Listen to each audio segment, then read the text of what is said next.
นุเถระตันเจ้าคณะพระสังฆาธิการพระภิกษุสามเณรเจ้าจุโตนจุองค์กุวัดวาอารามพร้อมตึงสำนักที่พักสงฆ์ตัวยขอเจริญปอนมายังบรรดาปอออกไม่ออกศรัทธาสาธุชนนักศีลนักบุญคนดีทั้งหลายบ่ว่าจะปิ้นปอหลวงแม่หลวงปอลุงแม่ป่าตั้งปีป่าหน้าเอาอาศรัทธาตีนจองของวัดปอนหน่อยปอนนานปอชันลำวัด ตีได้เปิดวิทยุฟังกันอยู่ต่างหอต่างเฮินต่างบ้านต่างจองกันในเวลานี้เนาะเวลานี้ก็เป็นเวลาดี18 นาฬิกาปลาย6 โมงปลายว่าต่อเนาะ6 โมงปลายปลายมาสักน้อยก็มาฟังรายการสารธรรมยามค่ำยามแรงนะโดยตามปกติวันอาทิตย์นี้ก็จะเป็นรายการของอาจารย์พระครูอภิวัฒนวิกรมเจ้าอาวาสวัดปากตั้งเจริญนะแต่ตันก็บัสดุที่จะจัดรายการเนาะเปิ้นก็ขอเมตตาตุลุงได้บริหารเวลากรรมเนาะศรัทธาเปิ้นก็คงจะมาแล้วการเนาะวันนี้ประชุมใหญ่กันรอบ2ที่วัดมอนดุษี เดี๋ยวลืมปิดเพลงขอบคุณน้องเบียวนะ ลืมปิดเพลงฉะนั้นศรัทธาญาติโยมทั้งหลายวันนี้ก็มาพบมาปะกันในวันติดเนาะวันติดเพราะว่าวันนี้ก็เป็นวันหยุดราชการแล้วก็เป็นวันสำคัญโดยนะเป็นวันเลิกทาสโดยกะ วันปิยมหาราชโอ้งานบุญหลายวัดเนาะแล้วกันไปโลงโซ่แล้วปีนั้นว่ากันแล้วงานเก็บตัวเก็บต่างเก็บเต้นนะก็โลงโซ่ละเนาะใจดีแล้วก่อนจะถึงงานมันนึงเอาพองเด้อมันนึงโอ้แต่ตอนรับเปิ้นจังได้กำจังได้นะ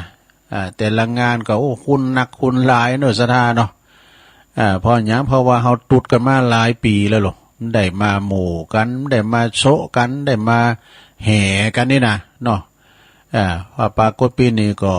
เปิ้นก็คือจัดการจัดงานพองก็จะมีงานเข้ากรรมก้าในงานสมโพธิหยังต่างๆนี่นะศรัทธานะงานประเวณีหยังต่างๆก็จะขึ้นมาแถมจะโหนขึ้นมาเหมือนเก่าเหมือนหลังแถมเนาะศรัทธาแต่มันก็ก่อยฟื้นโตมาเตอหน่อยเน้อเกี่ยวกับหยังตุก็เกี่ยวกับปัจจัยเงินทองมันแผ่สะพัดเนาะการล่างเสาะการล่างหาการเงินคำหายเข็มก็เอาหมอกปอผ้ามานเนอะสดาจะไปกินง่ายจ่ายโอยล่ำไปกินปอกินตาลปอตาลนะเพราะว่ากินนุงหือปอยองไอ้กันเนี่ยกินเนี่ยปอยองเนี่ย เปิ้นว่านะอาจจะไปเกินกำลังเอาหมอกปอหายปอดีหันเปิ้นกินต้านเขาก็กินต้านไปก็บ่ต้องไปฟุ้งเฟ้อก่อนหนีมยังนะมีตามอัตภาพก็สร้างกันไปสร้างบุญบารมีกันไปก็จะไปละในการกินการต้านกันไปศรัทธาญาติโยมเนาะช่วงนี้เป็นช่วงนากฐินอยู่ปุณะวันที่8ปุณะวันที่8นี่เป็นวันลอยกระทงวันเดินยีปิงตึกเตงคืนวันที่8เนอะ หลังจากนั้นในบริวารกฐินจะมาเป็นแสนเป็นล้านก็เป็นหางกฐินจะเป็นผ้าป่ามันให้นอสดาเนาะก็เป็นอย่างอีสดาญาติโยมทั้งหลายตานะปาลามีต่อไปขอขอบคุณสถานีเปิ้นกันเด้อขอบคุณสถานีวิทยุแม่ขจารโมเดิร์นเรดิโอนะเวียงป่าเป่า FM 94.50 เมกะเฮิรตซ์ของปอนน้อยสุวรรณคุณแม่อนงพรหมมินทร์คืนนี้เปิ้นไปไกลแพเมืองพานบนหน่อยนี่นะจากหันไปเมืองพานไกลมื้อนี้ตุลุงก็ฮู้เพราะว่าแพเมืองพานแพปุ่นแพพะเยาพุ่นน่ะเนี่ยคืนเปิ้นไกลแล้วขอบคุณทางสถานีวิทยุขึ้นธรรมะของชุมชนวัดห้วยตองซักนะคงเป้าจอมตอง FM 98.75 เมกะเฮิรตซ์เด้อโซนไต่ไซต์แต่นี่ก็ฟังกูเจ้ากูแรงนะเมื่อค่ำยามคืนก็ได้ยินแล้วก็คืนวัดไฟหินด้วยเนอะ FM 104.50เนาะวัดไฟหินซึ่งก่อนในเมตตาบารมีตามอาจารย์พระครูสมุวิสุวัฒน์วรกิจโจองค์ขลงในเมืองฟังวันนี้กันถามว่านี่เปิ้นถึง2โชงนะ โชงแรกกับโชงรุ่นแต่วันนี้อาจจะโชงเดียวกันเป็นอย่างนะศรัทธาญาติโยมเนาะเปิ้นมีเจ้าของรายการของเปิ้นนะเวลาว่าเปิ้นเข้ารายการเปิ้นก็ตัดสัญญาณไปที่ตุนอื่นไปก็โชงที่2ก็มีอย่างนักตุลุงก็เรานี่ท่านี้เราบ่แบไปก็แล้วก็ปืดซ้ายเอ๊ะกะนะมัน30นาทีก็แต่เนาะอย่างไหนเฮาก็อู้ไปอารัมภบทไปเรานี่ท่านไป15นาทีแถม15นาทีก็ป้อนะ10นาทีไป เปิดซ้ายแล้วก็ตัดสัญญาณไปที่วัดปากตางเจริญวันนี้เป็นวันติดศรัทธาญาติโยมกำเดียวก็ฟังครูบาอาจารย์3ตุนเนอะอุจาภาษาธรรมในเมตตาบารมีธรรมอาจารย์พระครูสถิตสารคุณเจ้าคณะตำบลนำดิบเจ้าอาวาสวัดหนองผาขาวแล้วก็ท่านพระครูกัลยาณปราโมทย์วัดม่อนห้วยแก้วดอยหล่อพี่นะแล้วเจ้าของรายการที่เปิดจะมาอุจาภาษาธรรมหรือว่าธรรมะจากยอดดอย อาจารย์วรรณชัยชยานันโทวัดพุทธศรีคีรีปุ่นนะเนาะศรัทธาเมื่อเจ้านี่เปิ้นก็ออกบุญเปิ้นก็มาโลมกัน3ตุนเนี่ยนะก็ฟังกันไปศรัทธาญาติโยมนำธรรมคำสอนขององค์พระสัมมาสัมพุทธเจ้าเฮาได้ฟังไปแล้วก็เป็นการฉโลมจิตใจตุนหนึ่งก็ว่าไปอย่างหนึ่งตุนหนึ่งก็ว่าไปอย่างหนึ่งแต่ว่าพุทธบุตรก็มีหนึ่งเดียวนะคือว่าสอนไปต่างดีเหมือนกันหมดศรัทธาญาติโยมเนาะบองพองก็เปิ้นฐานัดในการเทศน์มรดกธรรมบางตุนบางองค์เปิ้นก็เทศน์ไปทางบรรยายบางตุนบางองค์ก็ไปทางเขาหำกำคืออย่างนั้นนะจ้อยพอ มันมีเหนียหมดเอาเนาะศรัทธาเนาะเป็นการย่อมจิตย่อมใจอาหารของกินของวาก็เล่งกายธรรมะก็เล่งใจไปในศรัทธาฟังกันไปเอาขอคิดตั้งพี่น้องตั้งทุ่งพึ่งกันเด้อนะเปิ้นเก่าเปิ้นแก่ตัวลุงในเมตตาบารมีธรรมตุปีนาลง เปิ้นอยู่ทุ่งพึ่งปุ่นนะเนี่ยนะเมืองนานปุ่นนะส่งอันนี้มานักปราชญ์นะศรัทธาญาติโยมทั้งหลายนักปราชญ์ท่านหนึ่งเปิ้นกล่าวไว้ว่าพ่อแม่จะร้องไห้โดยความดีใจอยู่5อย่างเนอะกับลูกเลยนะ1พ่อแม่จะร้องไห้ร้องไห้เพราะดีใจดีได้ลูกชายได้ลูกยิงนี่เกิดมาแล้ว2พ่อแม่จะร้องไห้ดีใจพอลูกศึกษาหำเพนจบการศึกษาได้รับปริญญาบัตรนี่ดีอกดีใจแล้ว3พ่อแม่จะร้องไห้ดีใจที่ลูกได้บวชเป็นเน้นแล้วก็เป็นพระหันชายพระเหลืองลูกละดีอกดีใจจุนน้ำตาไหลจุนร้องไห้เนี่ย4 ข้อ 4นั้นก็พ่อแม่จะร้องไห้ดีใจที่ลูกมีครอบครัวแต่งงานไปปิ้นฝั่งปิ้นฝานี่สุดท้ายข้อที่5ลงเนอะพ่อแม่จะร้องไห้ด้วยความดีใจที่ลูกได้เลื่อนยศเลื่อนตำแหน่งสูงขึ้นไปอีกนะจากพ่อแม่และปู่ย่าตายายจริงหรือเปล่าเนาะนี่อันนี้นะความดีใจนะ ความดีอกดีใจที่พ่อแม่ภูมิใจในตัวลูกเนาะจนว่าปิ้นฝั่งปิ้นฟ้าไปแล้วก็ดีอกดีใจดีแต่หันชายผ่าเหลืองนี่ก็ดีนะเอาทำกรรมหนึ่งเจ้าดีใจเนาะอันนี้จะเสียใจเนอะสดาเนอะพ่อแม่จะร้องไห้ด้วยความเสียใจอย่างที่สุดซึ่ง2อย่างมีอย่างพองข้อที่1เนอะพ่อแม่จะเสียอกเสียใจน้ำตาไหลนอนตาบ่หลับเนอะในขณะที่ว่าข้อ1ลูกชั่วกระทำความผิดร้ายแรง นะเช่นไปฆ่าคนอื่นตายพองกาได้รับโทษถึงขั้นประหารชีวิตนี่อันนี้พ่อแม่เสียใจอย่างสุดซึ้งนะ ข้อที่สองแล้วพ่อแม่จะร้องไห้ด้วยความเสียใจอย่างพ่อแม่จะร้องไห้ด้วยความเสียใจอย่างมากมายตึงกลางวันตึงกลางคืนคือลูกเสียชีวิตนี่เสียชีวิตตายก่อนก่อนแม่พ่อแม่ได้ส่งสักการลูกนะได้จูงลูกเขาสุสานป่าจ้านะเนาะเป็นความจริงบรรว่าเป็นความตุกแสนที่แสนทรมานเจ็บปวดที่สุดในชีวิตในการสูญเสียบุคคลที่หักในครั้งนี้เจริญปอนจากหลวงพ่อวัดทุ่งพึ่ง อันนี้ตัวปีนนาลงเนอะเปิ่นสูงมานะโอ้ขอทานเนอะสะท้าเนอะนะการปีนการตายวายชนมันปีนธรรมดาอย่าน้อสะท้าญาติโยมทั้งหลายนี่ปีนหน้ากฐินเอาแถมเลืองหนึ่งเนาะของต่างท่านพระครูนันลงเดิมไปก็อยู่ป่าตาเนี่ยนะแต่เปิ่นไปปิ้นตูหลวงไปปิ้นพระครูวัดของเปิ่นเนี่ยเปิ่นมีวิทยุตัวนะอันนี้ก็เอามันถูกกับสถานการณ์เทศกาลลอยกระทงลอยกระทงกฐินบุญกฐินนะซะนะเด้อ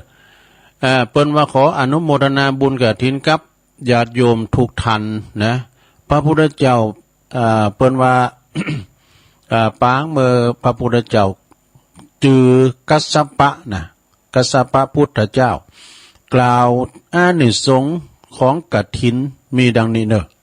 นะเปิ้นว่าผู้ทำบุญกฐินครั้งเดียวนี่นะครั้งหนึ่งนี่นะโดยจิตใจบริสุทธิ์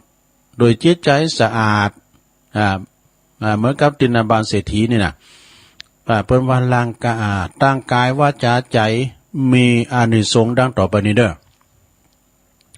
เปิ้นว่าจะได้เป็นปัจจัยแล้วเกิดมาจะได้เป็นเทวดาวะนะเป็นปัจจัยถ้าว่าลุ่มหายแต่จากไปก็จะได้เป็นเทวบุตรเทวดา500จาดเด้อถ้าเป็นแม่ยิงก็จะได้เป็นนางฟ้า500จาดดูศรัทธาทำไปเด้อเนอะมีนักก็ห้อมนักมีหน่อยก็ตามบาทตามให้งเอาไป 10 บาท20 บาทก็ว่าไปตินบาลเศรษฐีเนี่ยฝ่ายกับขิมเนี่ยเปิ้นยังได้รับ ได้รับอันเป็นตินบาลมหาเศรษฐีประจำเมืองข้อที่2โยมเกิดเป็นมนุษย์นี่นะด้วยอานิสงส์กฐินเปิ้นว่า2.1จักเกิดมาเป็นพระเจ้าจักรพรรดิ500จาดดูเฮียซะนะเป็นพระยาเจ้าเมืองจักรพรรดิเนี่ยเนาะต่อไปอานิสงส์ข้อที่3พระมหากษัตริย์500จาดใน500จาดแล้วก็ข้อ4เป็นเศรษฐี500จาดมีทรัพย์80โกฏ80โกฏเท่ากับ800ล้านบาทดูสมัยพุทธกาล1โกฏนี่นะเป็นอยู่10ล้านบาทดูโอ้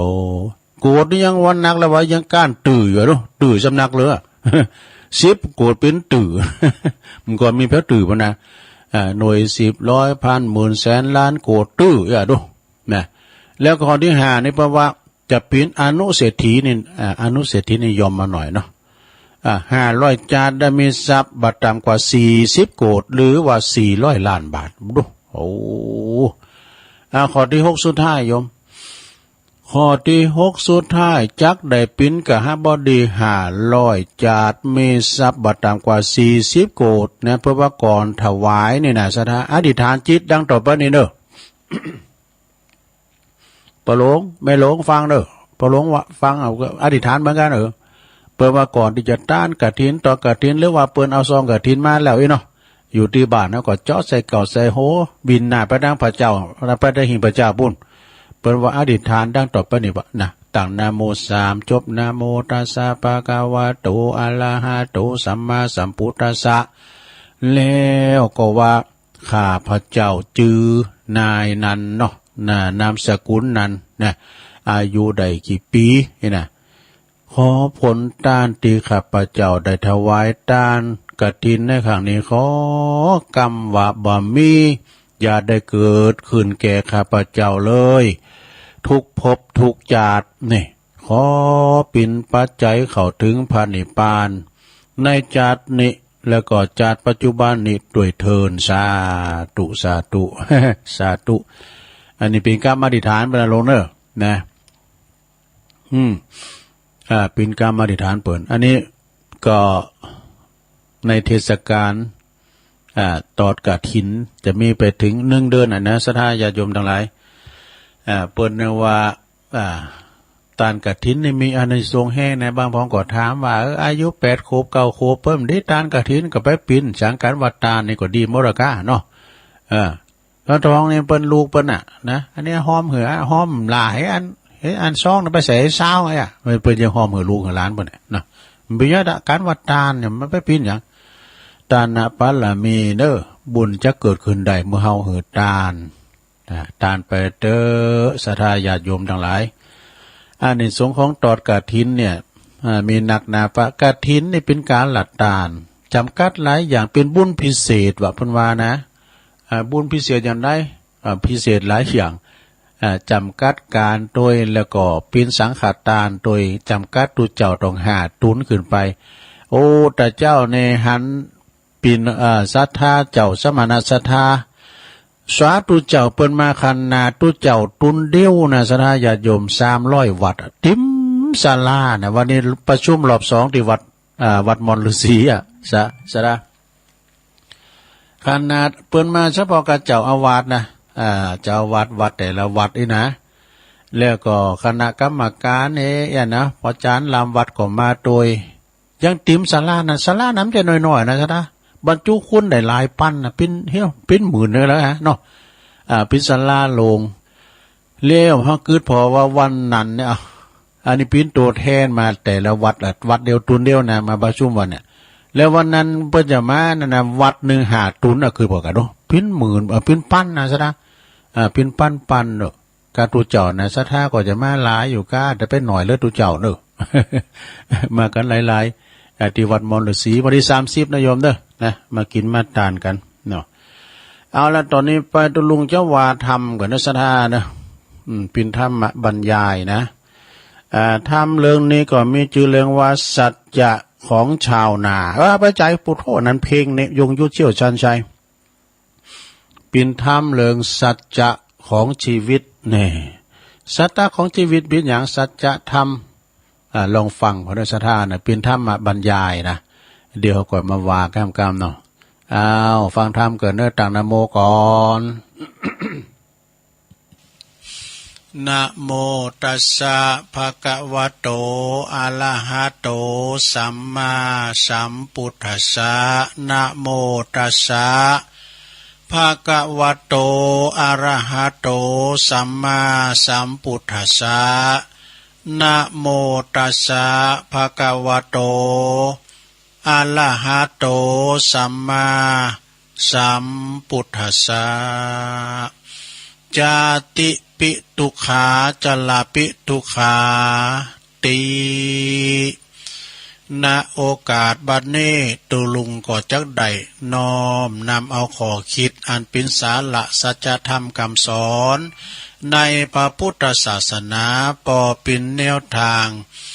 บอกเกิดแห่งสติปัญญาหูตาสว่างแจ่มแจ้งเด้อโดยเฉพาะอย่างยิ่งในวันนี้นะก็มีศรัทธาเฒ่าแก่พ่อแม่พี่น้องวัยสูงวัยนะสวทั้งหลายเปิ่นฟังกันหนักกันหลายเพราะว่าถือว่าเป็นผู้ที่เจริญโดยวัยวุฒิคุณวุฒิเป็นผู้ที่ประสบการณ์มีประสบการณ์ผ่านร้อนผ่านหนาวมายาวนานนะกำบันเฮาเปิ้นว่า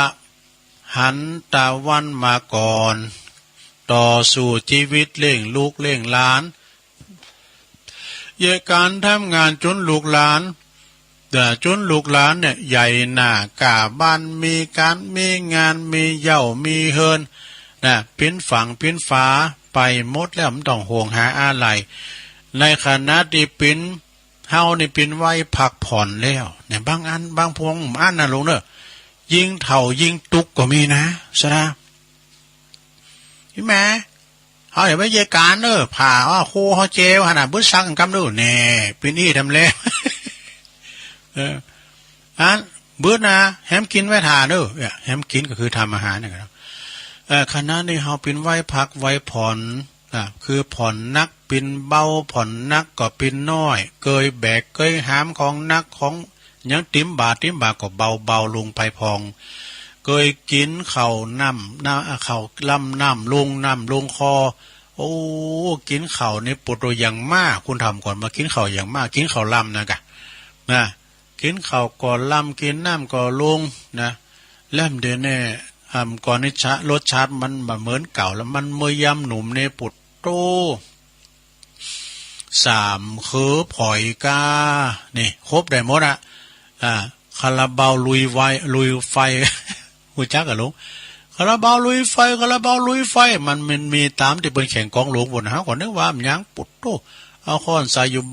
บาได้ซุ้มไฟสูงอยู่เนี่ยเนาะพินวันนางควายจีปุดโตบริหารกันใกล้บริหารขากันใกล้ปุดมนเหมือนกันเด้อเกยมนเกยสนุกสุขเสริญนะก็ผ่อนปิ้นจืดจางลงไปพร้อมยังเพราะว่าพร้อมยังมาปิ้นอย่างอี้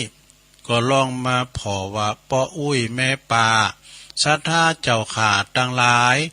ก็เพราะว่าสรีระสังขารของเฮานี้มันบ่เหมือนเก่ามันสุดโทรมลงไปเนาะ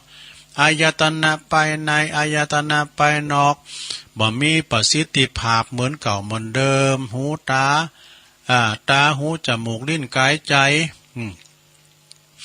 ตาเฮาได้เคยแจ้งเคยถีนะมันก็ฝ่าฟางไปหูได้ฟังถนัดถนีลำโพงดังก็มันก็ฟังก็มชัดวันนั้นข้ามเขาไปไหนคือเขาชอบพักกาดไว้นานมันว่าไปอย่างไงเนาะลิ้นก็สัมผัสอาหารก็จืดก็จางปวดตุ่มก่อนนี่เฮานี่มักคุมจะดิ่มเดี๋ยวนี้มันย่ำลิ้นสัมผัสไปแล้วนะชิวหาก็ลำบากเพราะมันบ่ล่ำเหมือนย่ำหนุ่มเนาะกายก็หย่อนย่านเหี่ยวแห้งไปบ่เหมือนเก่าบ่มีกำลังลุกก็โอ้ยนั่งก็โอ้ยน่ะเหมือนเครื่องจักรกลเครื่องยนต์เนี่ยนะใจมาเมินก็ผู้ปังไปหลงเอ๋ยนะใจก็คิดบ่เหมือนเก่าเหมือนเดิมก่อนในใจห่าวรวมก่อนเนี่ยนะแต่ว่าย่ำหนุ่มเนี่ยมันก็กระชับกระเชิงได้แต่นะประเดี๋ยวนี้มันเฉยช้าลงไปความจดความจำก็เลินไปก็หลงก็ลืมไปรวมความแล้วในความแก่ความเฒ่าชราเนี่ยมาถึงวัยมาถึงมัชชิมวัยยังกลางคุ้นอยู่นะเข้าเขตปัจฉิมวัยนี่ตัวลุงนี่เนี่ยปฐมวัยอยู่ก้าผมใจก้าเฒ่าแล้วเนี่ยตุปัจฉิมวัยความปิ้นการต้องการทรัพย์สินสมบัติเกี่ยวแว่นเงินทองของไปนอกก็ลดความทะเยอทะยานไปเมื่อก่อนนี่ปวดโทเมื่อก่อนนี่มันเดี๋ยวนี้มันก็ลดลงไปอยากได้นี่อยากได้หู้จักอิ่มหู้จักปอหู้จักยุดนะตั้งพระเปิ้นเรียกว่าสันโดษนะสันโดษยินดีในสิ่งที่มีอยู่ดีละเนี่ยที่มาในถึงว่าคุณเฒ่าที่เปิ้นมีบุญมีคุณภาพนะลุงนะคุณเฒ่าที่เปิ้นมีคุณภาพคือเฒ่าศีลเฒ่าธรรมเฒ่าศีลเฒ่าธรรมเฒ่าลูกหลานไหวนะมันมีหลายเฒ่าดูเนาะเฒ่าศีลเฒ่าธรรมเฒ่าลูกหลานไหวเฒ่าปิ้งไข่คุณมาหลายเฒ่าปิ้งไข่คุณมาหลายนี่จะได้เจ็บปินยินเนี่ยโอ้ยลูกหลานมันมานะเฒ่าไม่หลายแบบอยู่ไม่เฒ่าหลายแบบนะเป็นบ่คือพองเฒ่าก็มีหลายแบบหลายอย่างเฒ่ามีหลายแบบหลายอย่างเป็นว่าเฒ่าจุนอันลำโรยก็มีนะอันนี้มันใจใช่กันพี่เดี๋ยวอันนี้มาแทรกให้หน่อยเนาะอันนี้มาแทรกให้หน่อยคุณแก่นี่มีหลายแบบนะสถาเป็นว่าเฒ่าแก่ แก่เหนียวหัวไว้แก่ได้แก่ดอกแก่หยอกลูกแก่หยอกหลานเนี่ยแก่หานแต่ปาก แก่หานแต่ปากแก่ว่าแต่กินแก่บินข้างข้าวนะหรือว่าเท่าหมากเป้าเปิกหนาเท่าตาไม่ไผ่เท่าไก่เท่านกเขาเท่าซอบดูเงามืดเท่าฝืดเทศลุ่มนี่เท่าเท่าจมแต่โคตรโอดแต่โคตรเท่าโพดนิป้านอันเนี้ยมีเท่าเฮาทั้งหลายเนี่ยเท่าโพดนิป้านนี่นะเท่าลูกหลานไหวนี่เดินจีปีใหม่เปิ้นมาตานขันเข่ากันนี่เท่าไข่เท่าปิ้นไข่เปิ้นมาแอวหาหลายนี่เท่าพายประโยชน์เท่าโปรดสุราเท่าหามาเติมเท่าเลิมด้วยคุณนี่อันนี้เอามาแทรกแค่หน่อยนะอันนี้อู่ถึงว่าเลิงคุณเท่าเนาะก็ยังเท่าเฮาทั้งหลายในเท่าโพดนิพพานโนโลเนาะเท่าโพดนิพพานเนี่ยความจริงนี่แก่เนี่ยอันแก่ที่ใจใดก็มีที่ใจบ่ใดก็มีเขาลักษณะที่ว่าแก่เพราะกินข้าวเท่าเพราะเกิดมานานตายเท่าแก่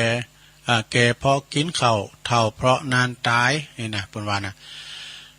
มีบ่ค้นขวายการทำบุญกุศลปิ่นเท่าแก่ตาบอดหูตันเท่าอันธพาลเนี่ยเท่าลูกหลานนายเท่าตันหาลักกะเท่าบ่ฮู้วันพระวันศีลเท่ากินมักจมเนี่ยเท่ามักจมมักกินนะเท่ามักจมมักกินเราบอกที่ขมล่ำเลยยาจีนมาลาบมามอสักครับเราดีมันใส่เพชรอันคุ้มเท่าจมได้กินจีนก็แพงนี่พอกิโลไป300พุ่นนี่ก็ลูกไปซอเฮ็ดวันนี้ได้100 200อันนี้มาแทรกนะเด้ความแก่นั้นก็มีประโยชน์มากมายเนอะความแก่ที่มีความประโยชน์มากมายหลายอย่างก็มีนะลองเปรียบเทียบนะเยอะแยะลองพอดูเส้นเช่นนี่เนาะตุ่นไม้ที่เป็นมีอายุยืนยาวนานนะก็มีคุณค่ามีประโยชน์หนักกำเหลวนะไม่แกนไม่แก่นไม่แข็งแรงเรื่องไม่โกงในนี่ก็เป็นไม้ไผ่เนี่ยก็ถ้าว่าเป็นไม้ซักในปดโรสุดยอดเนี่ยไผ่มีเหินไม้ซักแดงปึงหลึงนี่นะเป็นไม้ที่มันมีการราคานะไม่มีการราคาก็มีไม้พยุงนี่หรอไม้พยุงนี่ก็ปดโต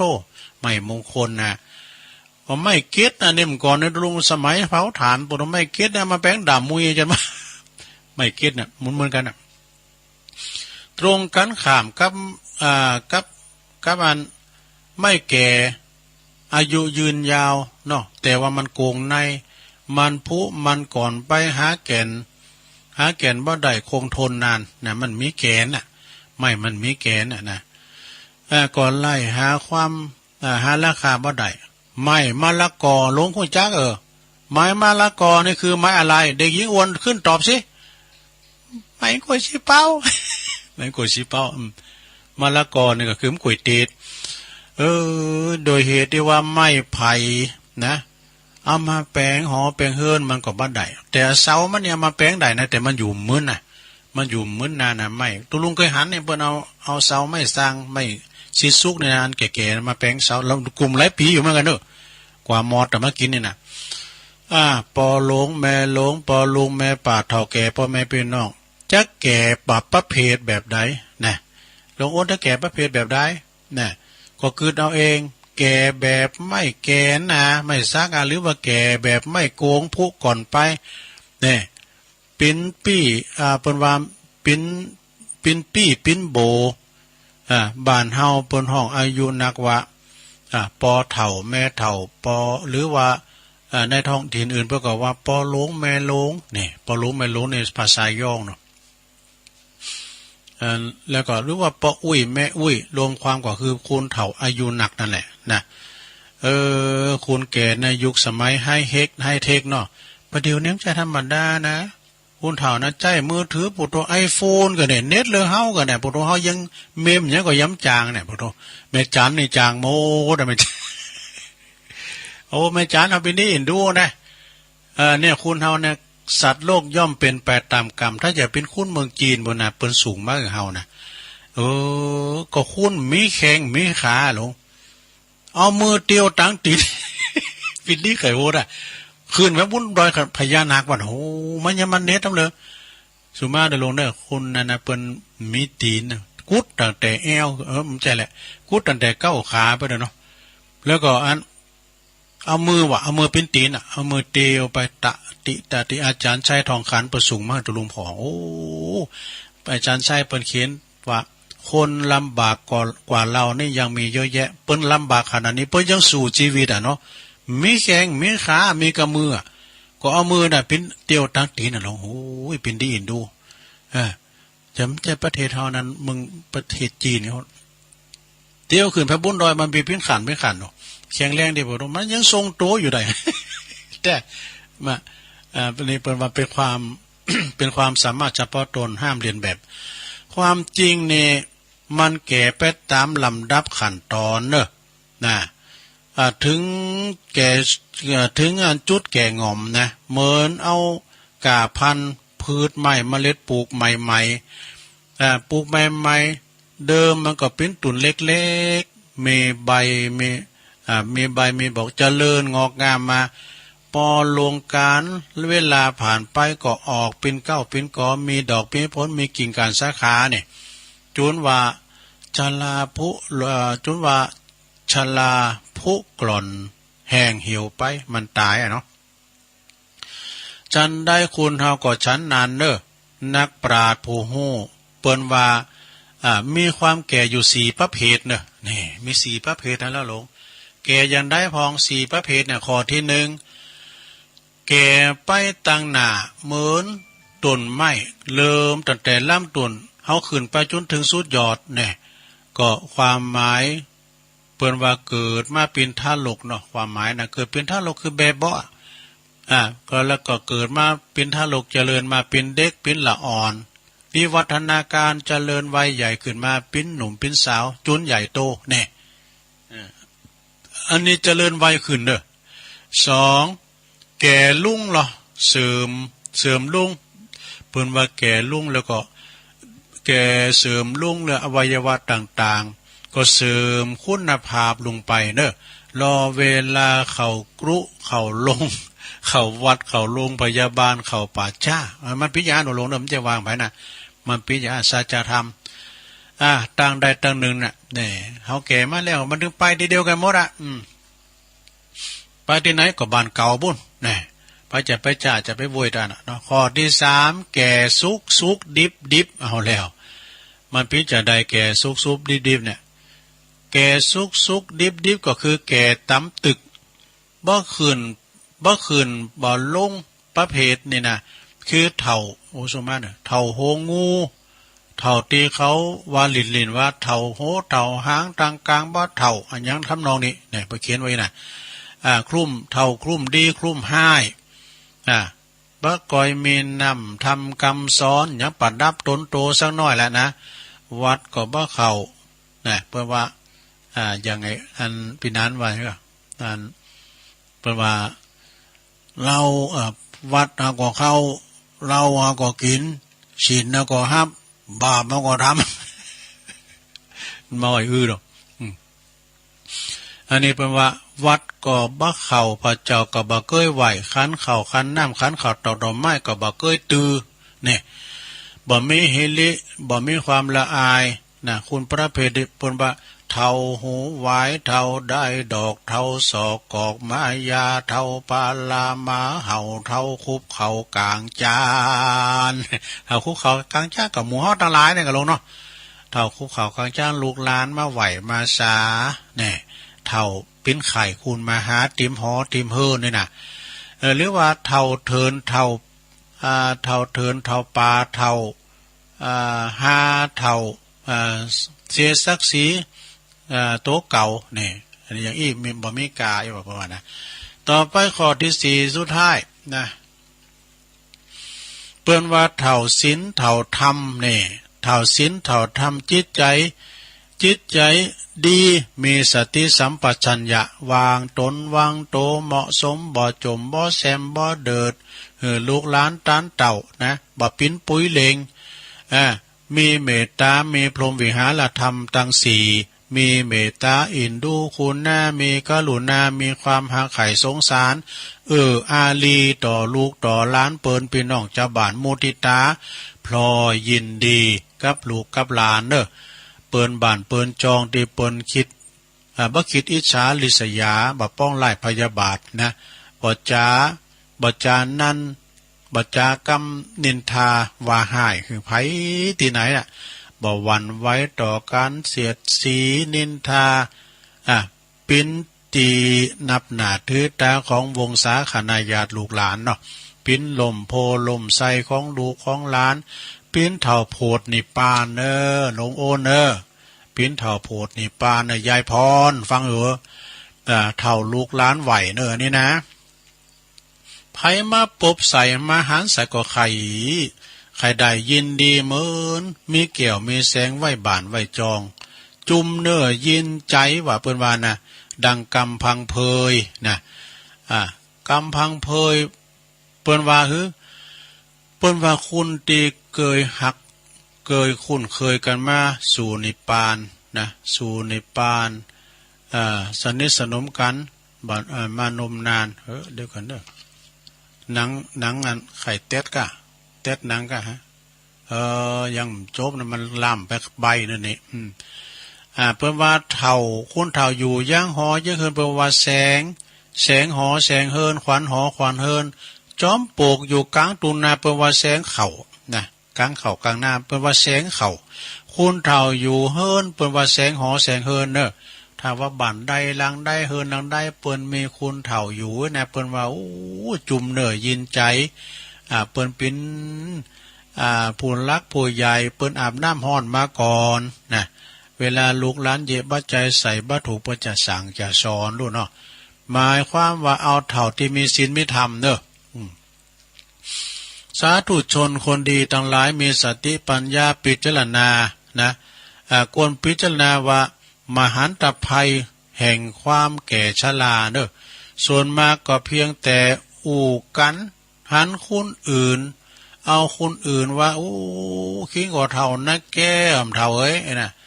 แล้วลืมพิจารณาตัวเก่าตัวลุงก็ว่าปูก็สู้เขายังมาเถ่าล้ำเลยนะไปถึงบ้านโอ้เฮามาแยงผอหูเฮาไปสะดุ้งย่าปวดโรพิว่าเฮาก็เถ่าไปปวดโรพิว่าเฮาก็เถ่านะเหี่ยวยุ่มย่ามนี่นะบ่ได้นึกถึงตัวเก่าว่าวันหนึ่งในเฮาก็จะต้องเฒ่าแก่ชราพระบรมศาสดาได้ตรัสไว้ว่าชาติปิทุกขาชราปิทุขามรณะปิทุขังความเกิดก็ปิ้นตุกลงก็หอมไข่ปิ้นตุกก็มันต้องเกิดเนาะแต่มันต้องเกิดนะเกิดมาตามกรรมอย่างตุลุงวานะใจกรรมนะใจมือเตียวตั้งตีนไปไหนมาไหนได้หมดชราใจเตียวตั้งตีนนะแต่แก่ชราก็ปิ้นตุกนะเกิดมาเฮาเฒ่าเฮาแก่ก็ปิ้นตุกลูกก็โอยนางก็โอยเหตุแก่ชราเพราะเกิดจึงตุกนะเมื่อมีแก่เท่ามามีพยาธิโลกาก็ปิ้นตุกทำแล้วพยาธิพยามเนี่ยมันมาเบียดเบียนอย่างเฮาเนี่ยเหลือคนอื่นนี่เตี้ยวพื้นเปิ้นแก่เลยเฮากันนี้เขาเยี่ยมปิ้นยังไอ้นั่นมันก็กรรมไผกรรมมันลงคุณเฮาเกิดมามีกรรมมันของเป็นของตัวเก่าโมดบางคนนี่ก็มีกรรมเป็นของตัวเก่าเจ็บปินยินอุ่นบางพองก็มีลูกมีหลานเหมือนท่านมหาวินบากวานั่นเนาะบางคนก็เกิดมาก็มีพยาปัญญาปึกตันเนี่ยบางคนเกิดมาก็มีปัญญาเฉียวเหลวฉลาดแต่ว่าร่างกายบ่เอื้ออำนวยก็มีนะซะนะความเจ็บความป่วยก็เป็นตุกนะเมื่อว่ามีความเจ็บป่วยก็มีมรณะคือมีความตายขึ้นมาก็ตุกขาดำแล้วนะตุกขาเนี่ยมันเจ็บขาไปหรอกเพราะว่าตุกขังเนี่ยมันหมูนะก็หมูมันขังมันโดนขังมันก็ตุกเนี่ยเนาะตุกขังเมื่อตายก็เป็นตุกซะนะความแก่ถ้าอู่ถึงปุถุชนคนสามัญชนคนธรรมดานะ คงบ่มีภัยยอมหลับเนอะติ้มตีแหละให้หน่อยเด้อนะลงนะเดี๋ยวจะจบละโอ้เวลาก็เว้ยนะคุณที่เคยฮักเคยคุ้นเคยกันมาเนาะสนิทสนมกันมาจากกันไปนานพอมาถึงกันแล้วไอ้กับปดโต้ก็มักจะถามกันว่าโอ้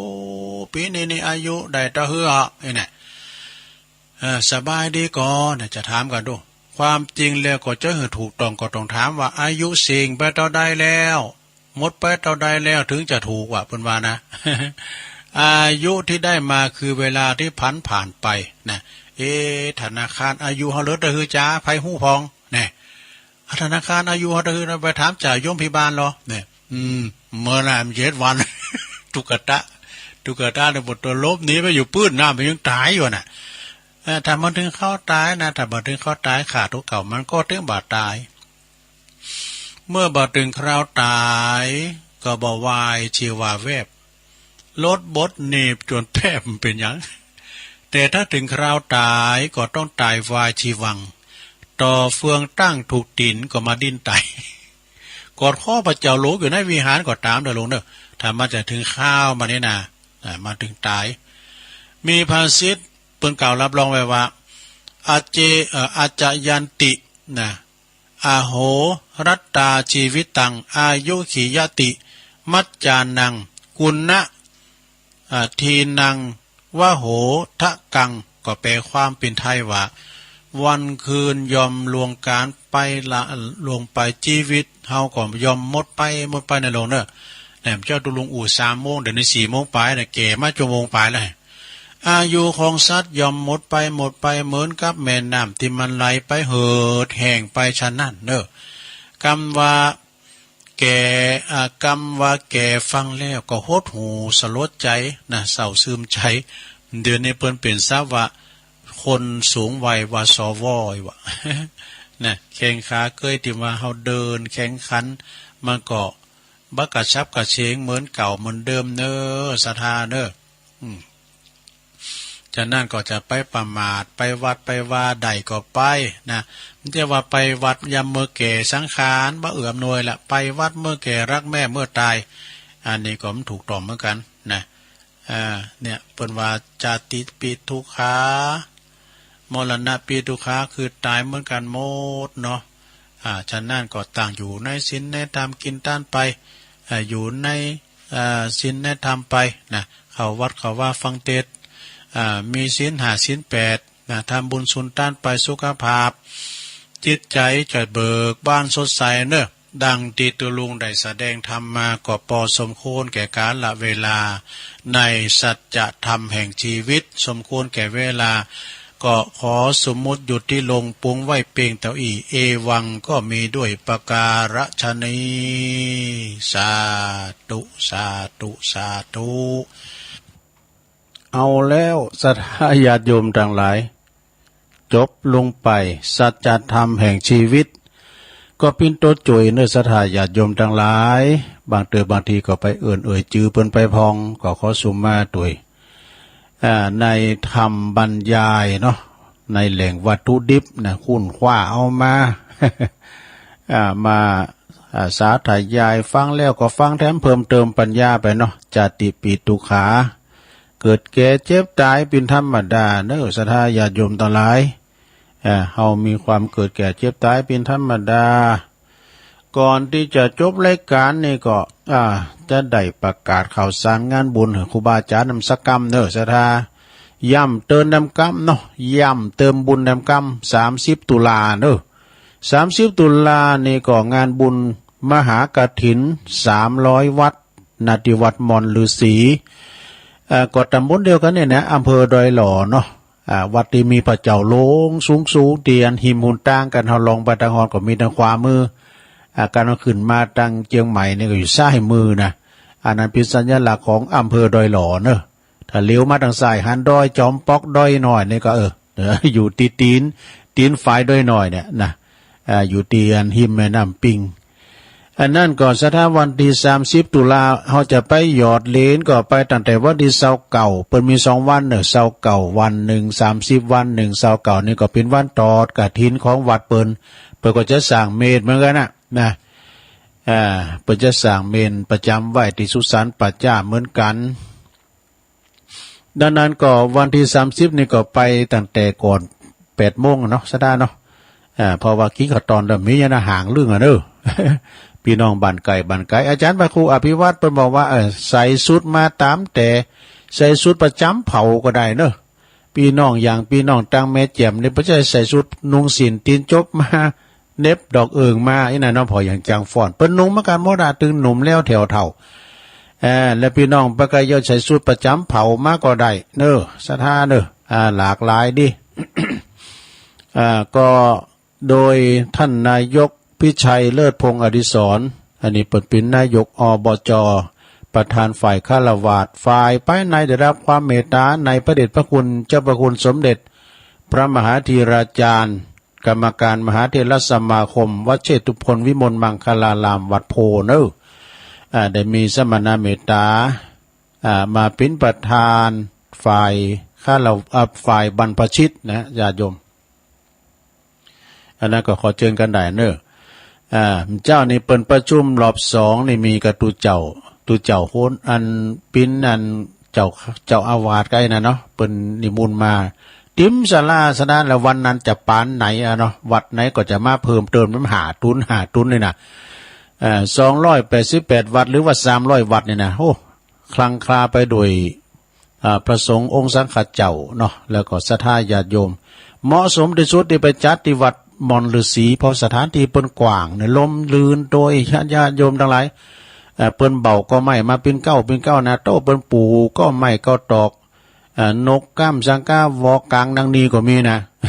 ก็ไปสัมผัสบารมีในควงแก้วอารามทั้ง3ของวัดม่อนฤาษีเนาะแต่ว่าวันซื่นนี่ก็มอนห้วยแก้วนะก็แล้วไปแล้วอันนั้นก็โธ่สัปปายะดีเนอะจากบ่อลูกลังกลายเป็นตุ่นไม้ตุ่นตอกเนาะในเมตตาธรรมอาจารย์พระครูกัลยาณปราโมทย์เปิ้นได้สั่งสมป้านหั่นเนาะแล้วก็ศรัทธาพระจะไปหยอดเหรียญก็เจิญได้นะฮะ30 ตุลาไปปักกันที่หันเด้อทำงานหนึ่งในก็วันพุธนี่แหละเนอะศรัทธาเนอะ วันพุธนี้ก็24 ตุลาที่วัดพระธาตุดอยหล่อเนอะได้ยินเสียงเครื่องตึงตั้งแล้วทีมงานของ PS Soundเปิ้นไปต่างเคืองละนะพวกตุลุงก็จะได้ลุงไป ที่วัดพระธาตุดอยหล่อก็หลายไฟได้หน่อยนิ่มได้นะโดยเมตตาท่านอาจารย์พระอธิการจิตอนาลโยนะเจ้าอาวาสพร้อมด้วยคณะศรัทธาเปิ้นจะตอดกฐินวันที่24คือวันพุธนี่นะจะมีคณะพี่น้องไตทั้ง3คณะเนาะ พี่น้องไตใหญ่นี่เปิ้นจะแห่กองแห่นกฟ้อนนกฟ้อนโตกันนี่นะเนาะ24ทำวันหนึ่งในหลายปีหมดเลยวัดดงนิมิตนำดิบน้อยแน่โดยท่านรองพิเชษฐ์สิริพัทโทท่านรองเจ้าคณะตำบลตูปีเอ็มเขาบรรณคืนอะไรจ้ะฮะตูปีเอ็ม ดงนิมิตเนอะสถาวันพุกนี้เหมือนกันเนี่ยนำดิบน้อยเปิ้นก็จะมีการแห่องค์กฐินเหมือนกันนะแล้วเนาะสถาญาโยมตุลุงจะยอมย่างกันเดี๋ยวก็มาปักกันรอบ2เนาะรอบ2นี่ก็จะมีรอบ2นี่ก็จะมีเรานิทานแล้วก็เปิดสายเป็นลำดับต่อไปขอบคุณทางอาจารย์สมุวิสุวัฒน์วรกิจโจเนอะวัดฝายหินตัวยนะครับเนอะเจริญพรก่อนเนาะเดี๋ยวปักกันรอบที่2สาธุ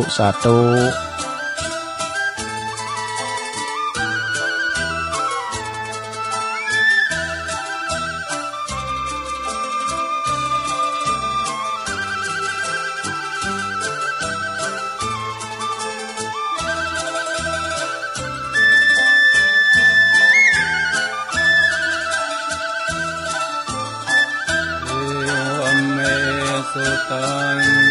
เอกังสมยังภควาภารณสิยังวิหารติอิสิปตันเนมิคทาเยตัตระโคภควาปัญจวัคคีเยภิกขุอามันเตสิทเวเมภิกขเวอันตาปะปะ ชิเตนะนะเสวิตาพาโยจายังกาเมสุกามสุขันลิกานุโยโคหิโนคัมโมโปตุชนิโกอนาริโยอนาตสันหิโตโยจายังอาตกิลมัฏฐานุโยโคทุโคอนาริโยอนาตสันหิโตเอเตเตภิกขเวอุโภอันเตอนุปคัมมมาชิมาปฏิปทาตถาคเตนะอภิสัมพุทธาจากขุกรณียานกรณีอุปสมัยอภิญญายสัมโพธายนิพพานายสังวัตติกตมาจะสาภิกขเวมาชิมาปฏิปทาตถาคเตนะอภิสัมพุทธาจากขุกรณียานกรณีอุปสมัยอภิญญายสัมโพ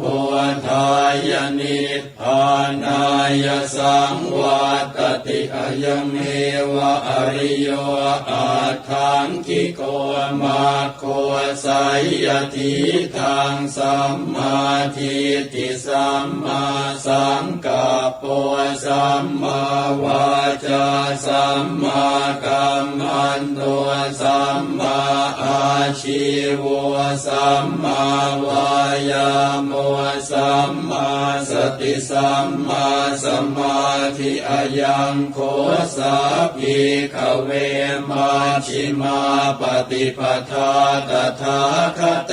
นะอภิสัมพุทธาจากขุกรณียานกรณีอุปสมัยอภิญญายสัมโพธายนิพพานายสังวัตติอิทังโขปนะภิกขเวทุกขังอริยสัจจังชาติปิทุกขาชราปิทุกขามรณะปิทุกขังโสกปริเทวทุกขโทมนัสสุปายาสาปิทุกขาอาปิเยหิสัมปโยโคทุกโขปิเยหิวิปปโยโคทุกโขยัมปิชังนลปฏิตัมปิทุกขังสังคิเตนะปัญจุปาทานาขันธาทุกขาอิทังโขปนะภิกขเวทุกขสมุทัยโย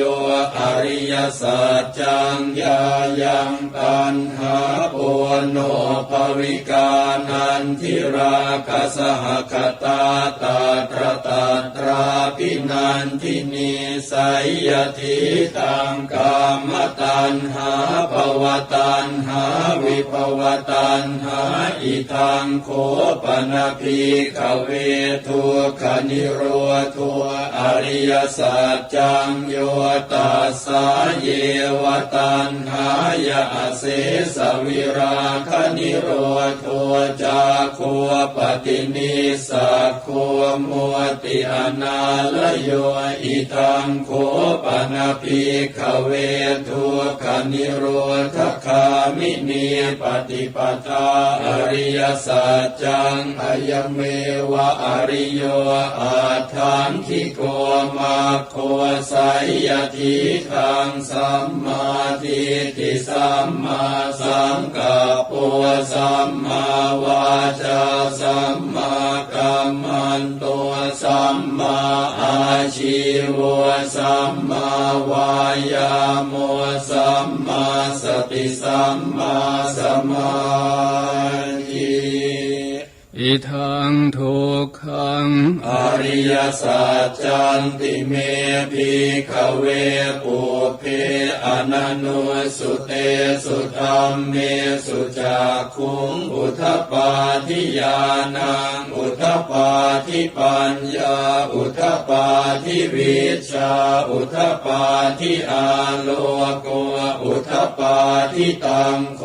ปนิทังทุกขังอริยสัจจังปริญญายันติเมภิกขเวปุเพอนันโนสุเตสุธัมเม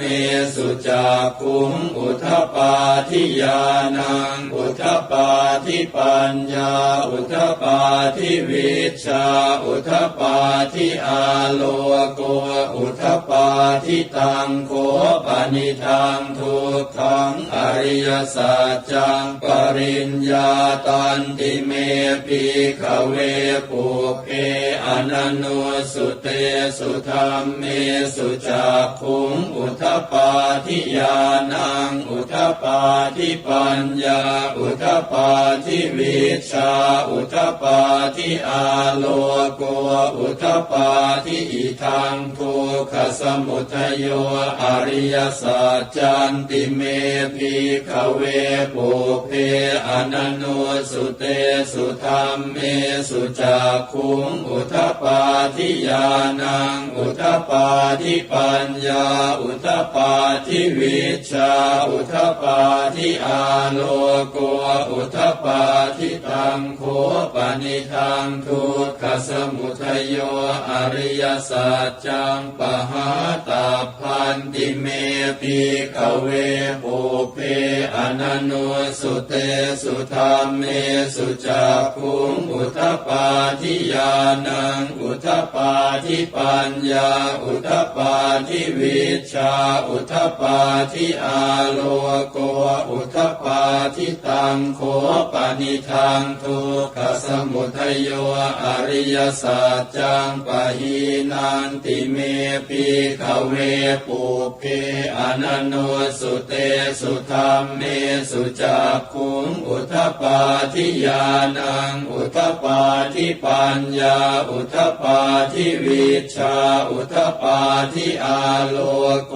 อุทปปาทิอิทังทุกขนิโรธโทอริยสัจจันติเมภิกขเวปุเพอนันโนสุเตสุธัมเมสุจักขุงอุทปปาทิญาณังอุทปปาทิปัญญาอุทปปาทิวิชชาอุทปปาทิอาโลโกอุทปปาทิตังโข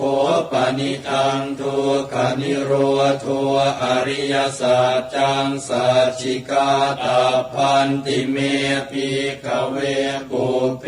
อนันโนสุเตสุธัมเมสุจักขุงอุทปปาทิญาณังอุทปปาทิปัญญาอุทปปาทิวิชชาอุทปปาทิอาโลโกอุทปปาทิตังโขปนิทังทุกขนิโรธโทอริยสัจจังสัจฉิกตันติเมภิกขเวปุเพอนันโนสุเตสุธัมเม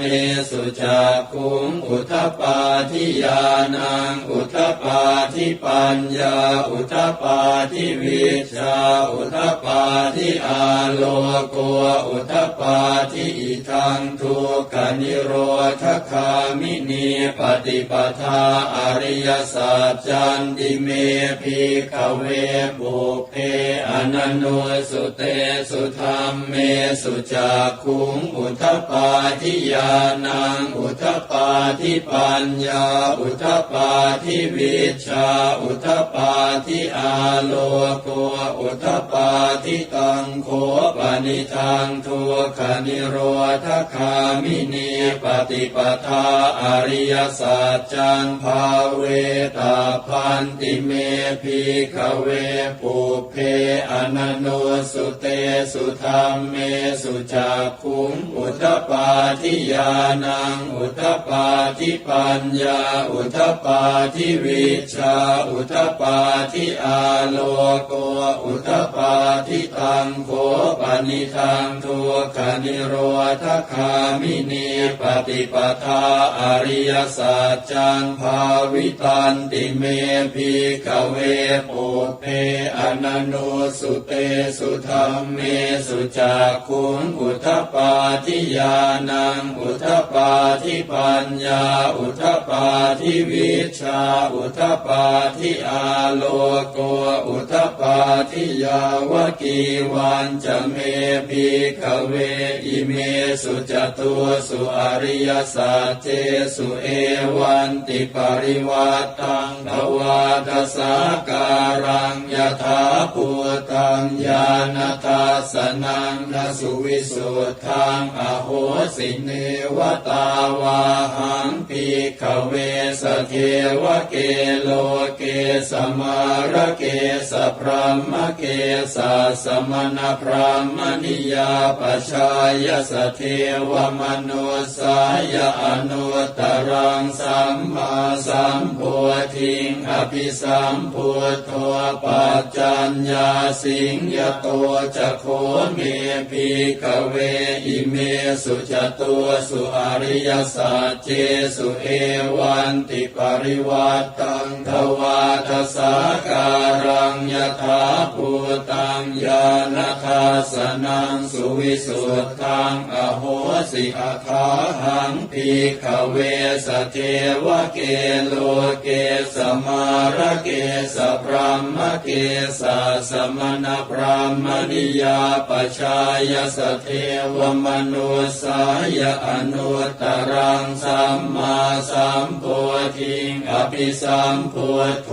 ปัจจัญญาสิงญาณัญจปนเมธาสนังอุตปาทิอกุปาเมวิมุตติอายมันติมาชาตินาทิธานิปุนาภวติอิธรรมโวจะภควาอาตมนาปัญจวัคคียาภิกขุภควโตภาสิตังอภินันทุงอิมัสมินจะปนวัยยากรณาสมิงพัญญมาเนอายาสมโตโกทัญญาสวิรชังวีตมลังธรรมจักขุงอุทปาทิยังกินจิสมุทัยธรรมังสัพพันตังนิโรธธรรมันติปวาติเตจะภควตาธรรมจักเกภูมิมาเทวาสัทธมนุสาเวสุงเอตัมภควตาภารานสิยังอิสิปตเนมิคทาเย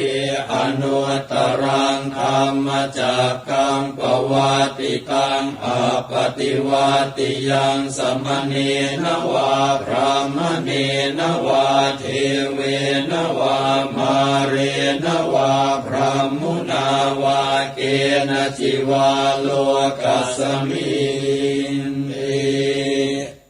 อุมมานังเอวานังสัทธังสุตวาจาตุมหาราชิกาเทวาสัทธมนุสาเวสุงจาตุมหาราชิกานังเทวานังสัทธังสุตวาตาวติงสาเทวาสัทธมนุสาเวสุงตาวติงสานังเทวานังสัทธังสุตวายามาเทวาสัทธมนุสาเวสุงยามานังเทวานังสัทธังสุตวาตุสิตาเทวาสัทธมนุสาเวสุงตุสิตานังเทวานังสัทธังสุตวานิมมานรติเท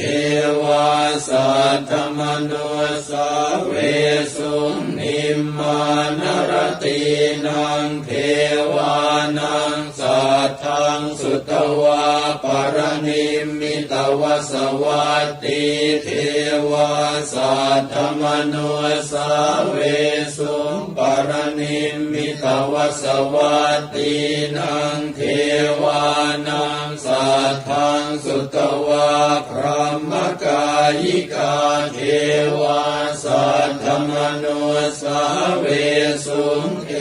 ตัมภควตาภารณสิยังอิสิปตเนมิขทาเยอนุตตรังธรรมจักกังปวัตติตังอาปฏิวัติยังสมเนนวาพรหมเน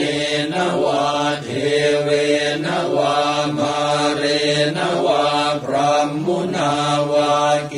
ณจิวาโลกัสมินติ อิติหะเตนะคะเนนะเตนะโมโหเตนะยาวะพรหมโลกาสัตโตอาภูคาชิอายัญจะทัสสะสหัสสีโลกธาตุสังกัมปิสัมปะกัมปิสัมปะเวทิอาปมาโนจะโอราโรโอภาโสโลเกปาตุระโหสิอติกัมเมวะเทวานังเทอัตตาปิตุคุณังอหังวันตามิกราบคุณูปการีวันตามิกราบพระพุทธกราบพระธรรมกราบพระสงฆ์กราบระลึกถึงคุณพ่อคุณแม่กราบระลึกถึงคุณของครูบาอาจารย์ต่อไปก็ตั้งอกตั้งใจสมาทานแก้ว5 โกฏหากเนอยอสันเดเสโน